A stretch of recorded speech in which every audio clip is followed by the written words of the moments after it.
कैसे हैं आप सभी? आशा करता हूँ आप सभी अच्छे होंगे और जैसे कि आप सभी को पता है आपके एग्जाम बहुत नज़दीक आने वाले हैं। तो आज हम बात करने जा रहे हैं बीए पार्ट थर्ड के विद्यार्थियों के लिए जो सेमेस्टर फिफ्थ में है। हिस्ट्री का पेपर फर्स्ट आधुनिक भारत का इतिहास से बनने वाले वह महत्वपूर्ण प्रश्न जो कि आपके गत वर्षों में बार बार पूछे जा चुके हैं तथा आपकी आगामी परीक्षा में पूछे जा सकते हैं 2024-25 के अंदर। इसे आप मॉडल पेपर भी कह सकते हैं या फिर मोस्ट इंपोर्टेंट प्रश्न भी कह सकते हैं। आज हम जिन प्रश्नों की बात करने जा रहे हैं वो हैं आपके सभी प्रश्न जो रहने वाले हैं वो आपके निम्नात्मक प्रश्न। कुल मिला के बात करें तो यहाँ पर हम प्रश्न देखने वाले हैं, कम से 12 से 15 प्रश्न हम देखने वाले हैं और ये सभी प्रश्न वह प्रश्न है जो कि आपके अधिकतर यानी कि परीक्षाओं में बार बार पूछे जाते हैं हर वर्ष। कुछ प्रश्न ऐसे होते हैं आपके बीए के अंदर, हर सब्जेक्ट के अंदर मैं बोल रहा हूँ, पर्सनली हिस्ट्री की नहीं बोल रहा। कुछ प्रश्न ऐसे होते हैं 5 से 10 प्रश्न जिनमें से आपको 4 से 5 प्रश्न अवश्य देखने को मिलते हैं, घुमा फिराकर यही प्रश्नों को बार बार पूछा जाता है। तो उसी प्रकार के प्रश्नों को आज हम देखने वाले हैं कि कौन कौन से प्रश्न आपके हिस्ट्री पेपर फर्स्ट के अंदर से मोस्ट इंपोर्टेंट है, जिनकी संभावनाएं सबसे अधिक है आपकी आगामी परीक्षा में आने की, ताकि आप परीक्षा में जाने से पहले इनको अवश्य पढ़ के जा सकें और एक बेहतर तैयारी करें और आपके अच्छे अंक प्राप्त हो। जो विद्यार्थी पास होना चाहते हैं तो वो सिर्फ इन प्रश्नों को पढ़ के चले जाएगा, आप आराम से पास हो जाएंगे, वो कोई दिक्कत नहीं है। बात रही मेरिट वाले विद्यार्थियों के लिए तो उनको तो कितना ही पढ़ लो, ठीक है, वो उतना कम ही रहेगा। तो जो विद्यार्थी पास होना चाहते हैं वो सिर्फ ये प्रश्न पढ़ के चले जाएगा। सभी प्रश्न निम्नात्मक है, प्रश्न पढ़ने का मतलब इनके उत्तर याद करके जाना है, ठीक है। तो आप आराम से पास हो जाएंगे बिना किसी टेंशन के, टेंशन मत लीजिएगा। चलिए शुरू करते हैं बिना किसी देरी के। शुरू करने से पहले अगर आप हमारे चैनल पर नए आए तो सबसे पहले चैनल को सब्सक्राइब कर ले और वीडियो को लाइक करें, क्योंकि आप में से अधिकतर विद्यार्थी वीडियोस को देख लेते हैं पर लाइक करना भूल जाते हैं और चैनल को सब्सक्राइब करना भी भूल जाते हैं। तो कृपया करें, चैनल को सब्सक्राइब करें। चैनल को सब्सक्राइब करने से कोई आपका पे नहीं होता, ठीक है, सिर्फ ये होता है कि जो भी हम वीडियो अपलोड करेंगे तो उसका नोटिफिकेशन सबसे पहले आपको मिल जाएगा। तो देखिए और भी बातें हम करेंगे, लेकिन सबसे पहले हम कुछ प्रश्न आपके देख लेते हैं। देखिए पहला है हमारे पर, पानीपत का तृतीय युद्ध भारतीय इतिहास के प्रमुख घटना है, इस युद्ध में मराठाओं के पराजय के कारण बताएं। अच्छा प्रश्न है, पहली यूनिट से आपका पहला प्रश्न ये मोस्ट इंपोर्टेंट बनता है, जिसमें आपको प्रश्न की लैंग्वेज बदलकर पूछी जा सकती है, प्रश्न बन सकता है आपका, ठीक है। फर्स्ट वाला प्रश्न पूछ लेगा भाई आंग्ल मराठा संबंध की विवेचना कीजिए, ठीक है, इस प्रकार भी प्रश्न पूछ जा सकता है। अन्यथा सिंपल भी पूछ सकता है कि पानीपत के तृतीय विश्व युद्ध के बारे में संक्षिप्त टिप्पणी कीजिए। तो प्रश्न की लैंग्वेज कुछ भी रहे, लेकिन आपको प्रश्न को समझना है और उत्तर जो आप याद करके जाएं उसे अच्छे से लिख के आना है।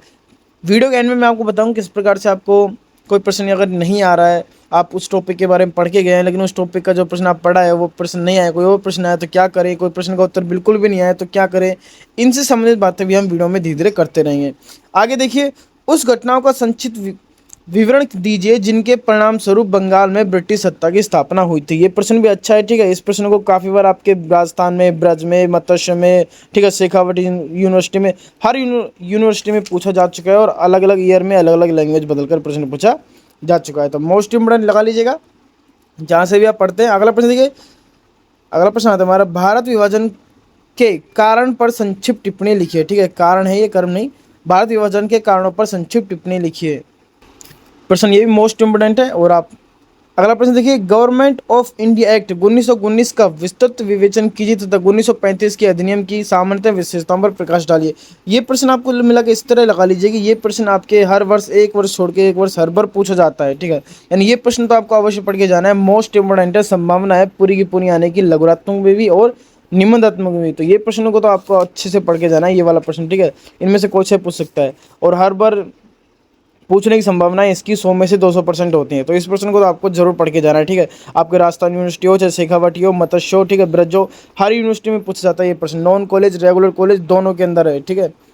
अगला प्रश्न देखिए, भारतीय राष्ट्रीय आंदोलन में महिलाओं की भूमिका का विवेचन कीजिए। प्रश्न अच्छा है, पूछने की संभावनाएं है, वैसे इतना इंपॉर्टेंट नहीं है, लेकिन फिर भी पूछने की संभावना है, इसलिए पढ़ के जाइएगा, ठीक है।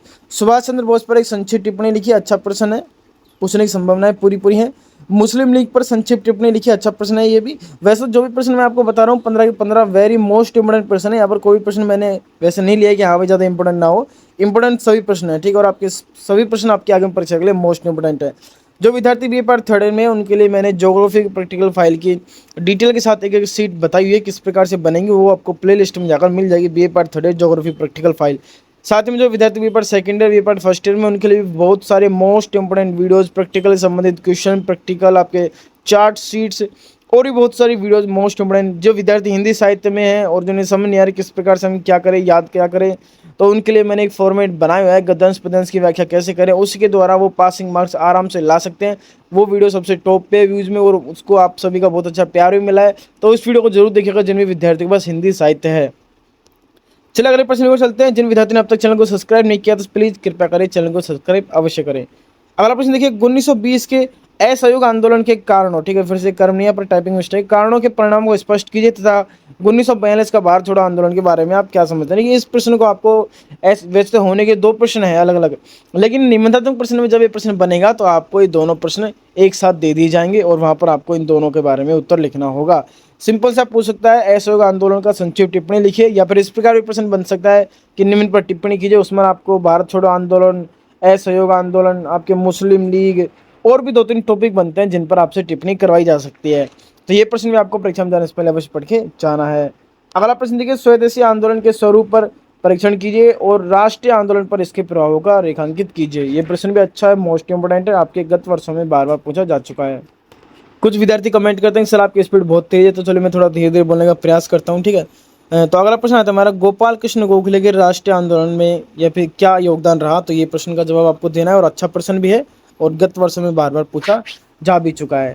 अगला प्रश्न देखिए, सामाजिक और धार्मिक सुधार आंदोलन में राजा राम मोहन राय के योगदान का मूल्यांकन कीजिए। वेरी मोस्ट इंपोर्टेंट प्रश्न है, कई बार पूछा गया है परीक्षाओं में अंदर, ठीक है, वेरी मोस्ट इंपोर्टेंट है, तो अच्छा ध्यान रखना है। देखो, धर्म सुधार आंदोलन हो गया आपका, गोपाल कृष्ण गोखले हो गया, स्वदेशी आंदोलन हो गया, असहयोग आंदोलन हो गया, मुस्लिम लीग हो गया, ये सब टॉपिक टाइप हैं। इनमें से क्या होता है कि अधिकतर संभावनाएं होती हैं कि आपसे प्रश्न मिल जाता है आपको पांचवा छठा देखने को कि निम्न पर संक्षिप्त टिप्पणी कीजिए और वहां पर आपको ये टॉपिक दे दिए जाते हैं, जैसे पानीपत का तीर्थ युद्ध है, ठीक है।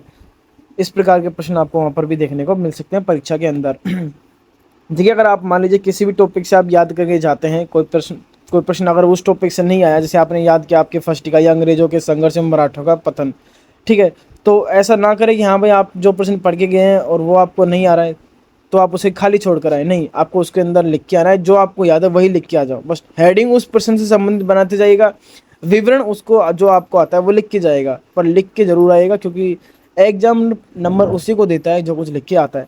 लेकिन एक विशेष तौर पर बात को आपको ध्यान में रखनी है, जब आप पेपर लिखते हैं, जब उत्तर लिखते हैं, तो सबसे पहले उन प्रश्नों को हल करना है आपको जो प्रश्न आपको बिल्कुल अच्छे से आते हैं, उन प्रश्नों को सबसे पहले हल करना है। लास्ट में आपको उन प्रश्नों को हल करना है जो आपको बिल्कुल नहीं आते हैं, फिर बहुत कम आते हैं, जिन्हें आप बना बना कर लिख सकते हैं, ठीक है। इसके ऊपर मैंने वीडियो बहुत सारी वीडियो बनाई है, किस प्रकार से बना बना कर उत्तर लिखें, कोई प्रश्न नहीं है तो क्या करें, निबंधात्मक प्रश्न किस प्रकार से याद करें, बहुत सारी वीडियो मैंने बनाई है, चैनल पर जाकर आप देख सकते हैं। आगे देखिए, धन के निष्कासन से आप क्या समझते हैं, इसकी प्रक्रिया का विश्लेषण कीजिए, ठीक है। ये प्रश्न अच्छा है, काफी विद्यार्थी इसको समझ नहीं पाते हैं, धन के निष्कासन से क्या तात्पर्य दिया। आपके ब्रिटिश शासन के बारे में पूछ रहे कि भाई ब्रिटिश शासन ने भारत को किस प्रकार से गरीब किया, इस प्रकार से प्रश्न आपके बनते हैं, ठीक है। और आपके कई बार प्रश्न पूछा जा चुका है कि 2000 शेखावटी में 2019 में पूछा गया था कि धन निष्कासन की अवधारणाओं को स्पष्ट कीजिए, ठीक है। मत्स्य में भी पूछा जा चुका है, राजस्थान यूनिवर्सिटी में भी इस प्रकार से पूछा गया है। आपके राजस्थान यूनिवर्सिटी में नॉन कॉलेज में 2017 में प्रश्न पूछा था, ब्रिटिश शासन ने भारत को किस प्रकार से गरीब किया, इस पर संक्षिप्त टिप्पणी लिखिए, ठीक है। तो प्रश्न की लैंग्वेज आपको अलग देखने को मिल सकती है, लेकिन प्रश्न आपको अवश्य याद करके जाना है। और इन टॉपिक से संबंधित अगर प्रश्न बदल भी जाए तो भी आपको खाली छोड़ के नहीं आना है, उसमें जो प्रश्न आपको याद है वो लिख के आ जाएगा, आप आराम से पास हो जाएंगे बिना किसी टेंशन के। बस कॉपी को भर के जरूर आना है, इस बात को ध्यान में रखना है, ठीक है। ध्यान में महत्वपूर्ण बात यही है कि आपको कॉपी खाली छोड़कर नहीं आनी है। 1857 के विद्रोह की असफलता के कारणों, सॉरी फिर से टाइपिंग मिस्टेक, कारणों और इसके परिणामों की विवेचना कीजिए, ठीक है। 1857 क्रांति का प्रश्न बनता है, हर बार बनता है, तो मोस्ट इंपोर्टेंट है, ध्यान रखिएगा। अगला प्रश्न देखिए, स्थायी बंदोबस्त से आप क्या समझते हैं, इसके गुण व अवगुणों का के बारे में बताएं। अच्छा प्रश्न है, मोस्ट इंपोर्टेंट है, 14 प्रश्न मोस्ट इंपोर्टेंट है, ठीक है, ध्यान रखिएगा। वैसे तो पूरे पूरे 15 प्रश्न पढ़ के चले जाएगा परीक्षा में जाने से पहले, फिर आपको कोई दिक्कत नहीं आएगी, आप आराम से पूरी कॉपी भर के भी आएंगे और आपके सभी प्रश्न आपको इन्हीं में से अधिकतर प्रश्न देखने को मिल जाएंगे। इन्हीं में से कुछ प्रश्न आपको लघुत्तरात्मक में भी देखने को मिल जाएंगे। अगला प्रश्न देखिए, लॉर्ड डलहौजी को आधुनिक भारत का निर्माता क्यों कहा जाता है। प्रश्न अच्छा है, पढ़ के जाइएगा, लॉर्ड डलहौजी के बारे में प्रश्न बन सकता है। तो ये कुछ प्रश्न थे आपके मोस्ट इंपोर्टेंट प्रश्न, 15 के 15। बाद में बात रही इसके सेकंड पेपर की, तो वो भी बहुत जल्द वीडियो ले आएंगे। कमेंट कीजिएगा आपको किस सब्जेक्ट का मॉडल पेपर चाहिए या फिर मोस्ट क्वेश्चन चाहिए। साथ ही में जिन विद्यार्थियों के पास हिंदी साहित्य है, ज्योग्राफी है, वो चैनल पेज पर जाकर प्ले लिस्ट में जाकर देख सकते हैं। जो विद्यार्थी बी पार्ट फर्स्ट है, सेकंड है, थर्ड है, तो बी.एड से संबंधित मॉडल पेपर भी आपको हमारे चैनल पर देखने को मिल जाएंगे। तो वीडियो अच्छी लगी तो एक लाइक जरूर करें, चैनल को सब्सक्राइब कर ले। मैं आपके लिए इतनी मेहनत करता हूँ तो एक सब्सक्राइब तो बनता ही है। चलिए मिलते हैं नेक्स्ट वीडियो में, तब तक के लिए।